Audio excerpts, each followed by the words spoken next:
ছিলাম যে তোমার পরিচয় আমার পরিচয় দেবো। ঠিক আছে, প্রথমে স্টার্ট তোমার পরিচয়টা তুমি বলো। আচ্ছা, আমার নাম মোহাম্মদ সাদমান সাকিব। আমার বাসা গাইবান্ধা জেলার পলাশবাড়ি থানার শিশুদহ গ্রাম।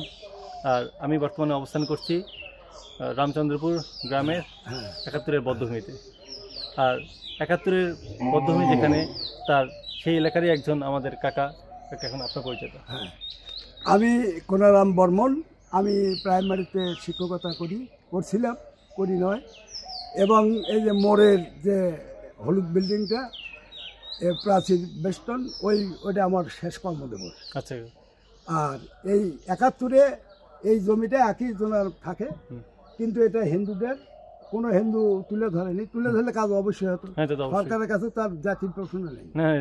হ্যাঁ, সরকারের কাছে কি 1 2 3 4 আছে? না না না, সবাই সমান। বর্তমান সরকার সবাই। হ্যাঁ, সেই হেতু কোনো এটা নিজেদেরই আমাদের ব্যর্থতা। হ্যাঁ, তা তো অবশ্যই। তা আমি সেই ক্ষেত্রে তোমার সাক্ষাৎ পাওয়াতে জি খুব ভালো লাগলো, যে দেশেরই ছেলে, যেহেতু শিশুদহ বাড়ি। আচ্ছা, তা তুমি আমার দেশেরই ছেলে, বা তোমারও একটা এটা কর্তব্য বা দায়িত্ব আছে। হ্যাঁ কাকা, অবশ্যই। না, আন্তরিকভাবে না ঠিক আছে।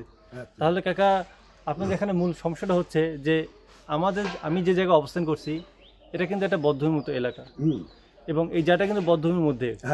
কিন্তু হ্যাঁ, একই এরিয়া, কিন্তু সমস্যাটা হচ্ছে যে যতটুকু এরিয়া, ওই এরিয়াটাকে বাদ দিয়ে তার মাঝামাঝি কোনো একটা জায়গা থেকে বদ্ধভূমিটা তৈরি হয়ে গেছে। এবং এই যে জায়গাটা দেখতে পাচ্ছেন, এটা কিন্তু বদ্ধভূমির মধ্যে, কিন্তু এটাকে সরকার যথাযথভাবে ভূক্ষেপ নেয়নি। এটাকে সরকার ওইভাবে আমলে নেয়নি যতটা ওইভাবে নিচ্ছে। যেমন ওই পাশে আর নতুন নতুন বিল্ডিং তৈরি হচ্ছে এই বদ্ধভূমি উপলক্ষে, কিন্তু সরকারের যে এরকম একটা ফাঁকা জায়গা, এই জায়গাটাকে যে একটা কাজে লাগাবে, সেই জন্য সরকার কোনো পদক্ষেপ নিচ্ছে না। তো কাকার সাথে যারা এলাকাবাসী আছে, তাদের দাবি হচ্ছে একটাই, যেন সরকার যেন এই যে জায়গাটা পড়ে আছে, এটাকে যেন যথাযথ কাজে লাগায়। এবং কাকা, আপনাদের দাবিটা আসলে কি, যে আপনারা এই জায়গাটাকে আসলে কি করতে চান? আমরা এমন কিছু করার নয়, শুধু আমরা যে উপাসনা করি, এই যেমন সামনে মন্দির তাবুতে করছিলাম, দেখো তবু ছিটে ছিটে বাতাসে, এটা কিন্তু বাতাসের লন্ডভন্ড। হ্যাঁ, তা তো অবশ্যই।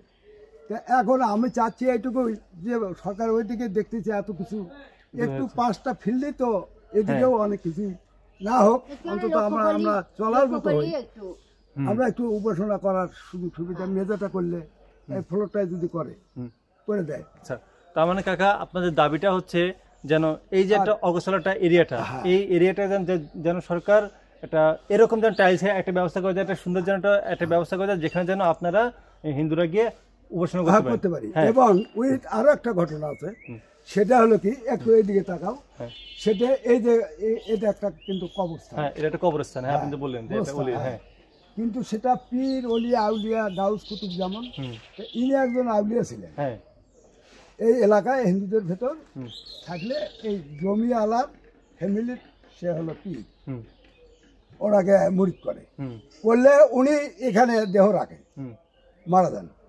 তখন জমিদার যোদ্ধার লোক ছিল, জমি যাই মনে করেন যে দান করছে বা পয়সা দিয়ে দিলেও দিছে, তো আমি যদি না দিতাম।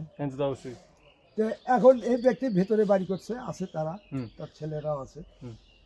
এখন এটা এই যে অবহেলিত, ও পাশে মিনার যেটা করলো বা আরো এক্সটেনশন করলো, এটা তো হলো মনে করেন যে ওই গরুর কারণে।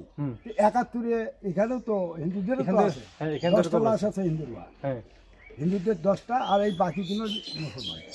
টোটাল এখানে আসলে কত হলো? 52 তো অনেক লাশ। হ্যাঁ, 52টা লাশ আছে। চিন্তা করা যায় যে আপনাদের এই বদ্ধভূমি যেটা আমি আপনাদের দেখালাম, 52টা লাশ আছে। হ্যাঁ, তো কাকা, এবং মধ্যে মাত্র 10টা হিন্দু। হ্যাঁ, 10টা হিন্দু, আর বাকি হচ্ছে বেলের জন্য মুসলমান। তো কাকা এবং এই এলাকাবাসীর দাবি হচ্ছে একটাই, যে বাকি যে এরিয়াটা আছে এবং যেটা সংস্কারের মতো হয়নি, সরকার যেন এই বিষয়টাকে যেন যত দ্রুত সম্ভব এই জায়গাটাকে যেন সংস্কার করে, এবং তারা এমন একটা যেন ব্যবস্থা করে, যাতে করে এখানে যারা হিন্দুরা আছে, তারা যেন পুজো বা তাদের উপাসনা করার জন্য একটা সুযোগ পায়। যাক, আমি খুব ধন্য হলাম তোমার আলোচনা। খালি ধন্যবাদ, so very much. Thank you কাকা, আপনাকে ধন্যবাদ। ঠিক আছে কাকা, আর কাকা আপনাকেও ধন্যবাদ, আর দোয়া রাখবেন। হ্যাঁ, দোয়া করি আমি যেন এটা দেখেই দোয়া করি, তুমি এমন একটা। আর কাকা শুনেন, আমরা এই বাংলাদেশে হিন্দু মুসলমান যে ধর্মই হোক, আমরা কিন্তু একে অপরের সম্মান দেখাই, এবং আমরা যেন শুধু মুসলমান না বলে যে এটা আমাদের দেশ, বা আপনারা যেন নিজেদেরকে সংখ্যালঘু এটা কখনোই ভাববেন না। হিন্দু মুসলমান সবাই মিলে কিন্তু আমরা 1971 সালে কিন্তু আমরা দেশটা স্বাধীন করেছি। আমাদের এই দেশে সবার অধিকার আছে, আমরা সবাই মিলিত হবে আমরা এই দেশটাকে আমরা করবো। তাহলে জাস্ট মিনিট আমি একটা এই জাতিভেদের সম্পর্কে আমি বলি। 1971 নয় বা পৃথিবী আদিতে এই যে চারটি এই গোটা পৃথিবী জুড়ে আল্লাহ এক রাখে, তাহলে তো কার বউ কে নিয়ে যাবি, কার জমি কে দখল করবি, কার মাথায় কে বাড়ি দিবি, ঠিক কিনা? হ্যাঁ ঠিক। তো এই কারণে চারটে সীমানা করলো, চারটে গোষ্ঠী, ইসলাম, সনাতন, বৌদ্ধ, খ্রিস্টান। এই চারটি গোত্রে যে আছে, এই চারটে গোত্রে কোনো গোত্রের সাথে কোনো গোত্রের মিল নাই, কিন্তু একমাত্র মিল আছে হিন্দু মুসলমান। ওই আদিতেও বলছে, ধর্মেও বলতেছে ইসলাম কি ওই সনাতনী কি যে হিন্দু মুসলমান ভাই ভাই, আর ওই সনাতনও বলতেছে হিন্দু মুসলমান ভাই ভাই, আর কিন্তু খ্রিস্টান মুসলমান ভাই ভাই এটা বলে না, বৌদ্ধ সনাতন ভাই ভাই এটা কিন্তু বলে না। কাকা আপনি আমার যারা অডিয়েন্স আছে সবার উদ্দেশ্যে আপনি একটা মেসেজ দেন, যেন হিন্দু মুসলমান আমরা সবাই যেন সম্প্রীতিভাবে একসাথে যেন আমরা থাকতে পারি এখানে, আমরা সবাই পুরো বাংলাদেশে সবাই পুরো পৃথিবীতে। যাই হোক, সর্বোপরি আমি তোমার যে সাক্ষাৎ পেলাম, বা তোমার করে বলেছি, সমস্যা নেই, আপনি বলেন। হ্যাঁ, তোমার যে সাক্ষাৎ পেলাম এতে আমি ধন্য, আরো ধন্য হলাম। এই ধন্য হলাম যে তুমি আমার দেশেরই সন্তান, নিজ দরদে, কিসের হিন্দু কিসের মুসলমান, কোনো জাতি ধর্ম নির্বিশেষে বাংলাদেশ, যার জন্য লেখা হয় গণপ্রজাতন্ত্র বাংলাদেশ। যদি সেই দেশে কিসের ফির লঘু, সংখ্যালঘু বলতে কোনো কিছু নেই, তাহলে তো ওই কথাটা উঠে দিতে হবে না, আমার ভুল হলো। হ্যাঁ ঠিক আছে, সংখ্যালঘু গণপ্রজাতন্ত্রী বাংলাদেশ থাকে না, থাকার কথা না না না।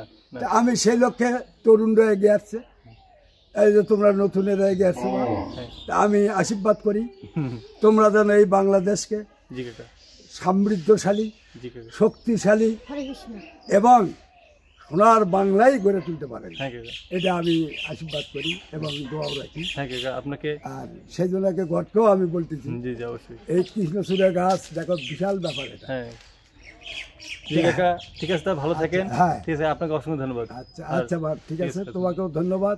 এবং বাংলাদেশের সকল মেহনতি জাতি ধর্ম নির্বিশেষে জাতির প্রতি, বাঙালি জাতির প্রতি আমারও সবার প্রতি শ্রেণী বিশেষে দোয়া বা নমস্কার, আশীর্বাদ, এই বলে আমি বিদায় দিচ্ছি। ঠিক আছে, ধন্যবাদ। আচ্ছা।